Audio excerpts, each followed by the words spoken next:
성공, ESCANOR.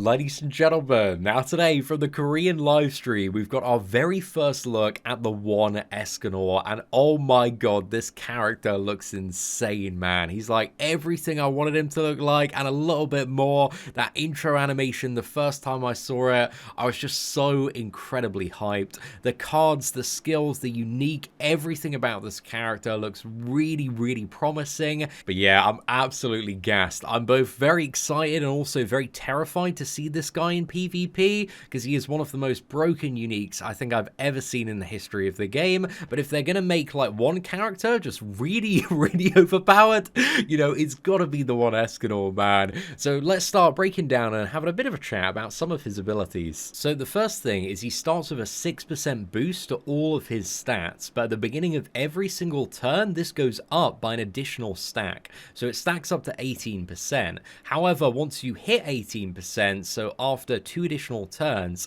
then he also gets debuff immunity as well. So he pretty much becomes a better version of a Mega Rugal once he's got his full passive there, because that's going to be, again, a 6% increase to all of the stats per stack.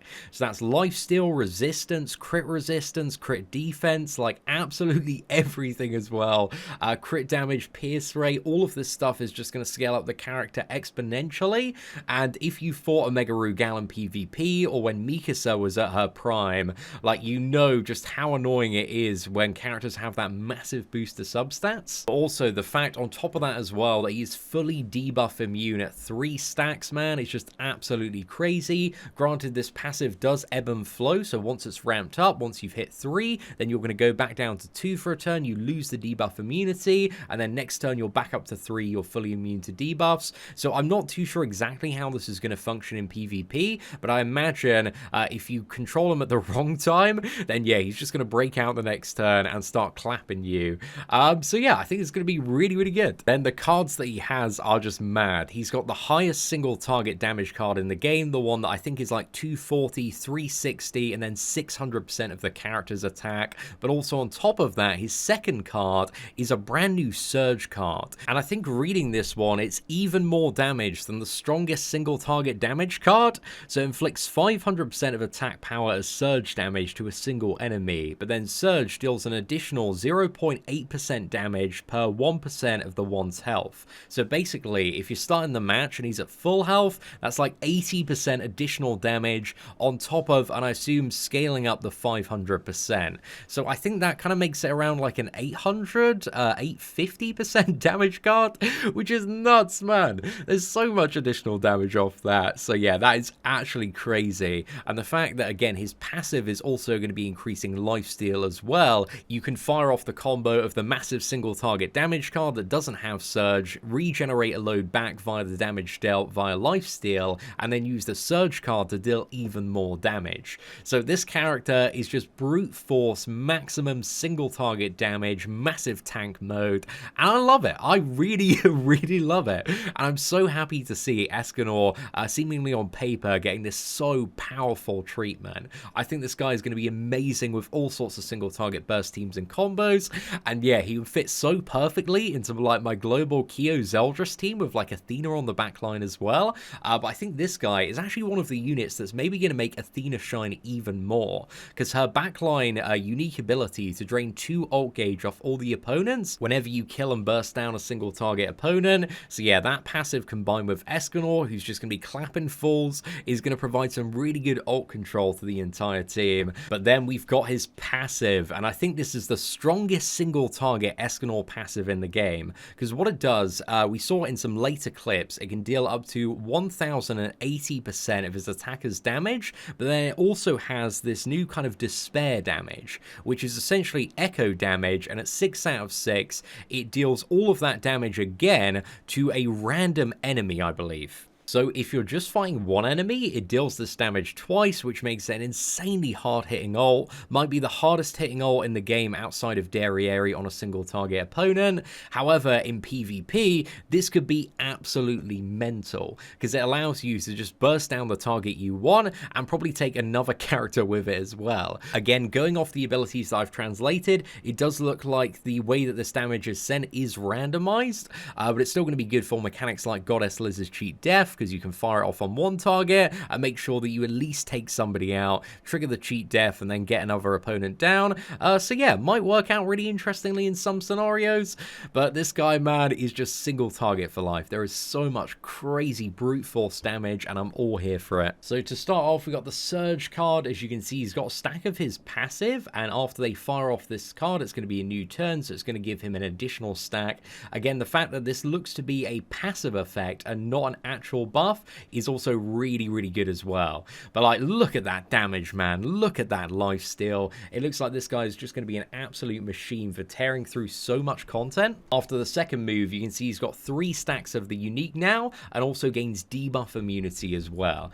So at this point, man, he's just going to be hitting like a truck, healing like a truck. Even off the bronze card there, 150,000 damage, heals back 81,000, and again, the passive goes down to 2 stacks. I think actually, like, looking forward a little bit, I might have mistranslated the passive a bit. I think it goes down to 1, and then goes back up to 2, and then goes back up to 3. So it ebbs and flows between 18% and 6%. You know, very similar, very thematic for the character, but if we have a look here, he's got 2. He fires off the single target damage burst card, so not the Surge one. As you can see in comparison, that one doesn't hit quite as hard as the Surge one, so Surge again gains a massive bonus based off the amount of health that ESCANOR has. So as long as he's, you know, sitting pretty looking good, and with the lifesteal that we're seeing here, man, like, that should be really most of the time, in all fairness. I'm kind of curious to see like how the one ESCANOR impacts the PvP meta, and like who are going to be the counter champions to him, because I'm thinking like Monspeet's probably one of the only green characters that has enough like single target to maybe get this guy down in a single turn.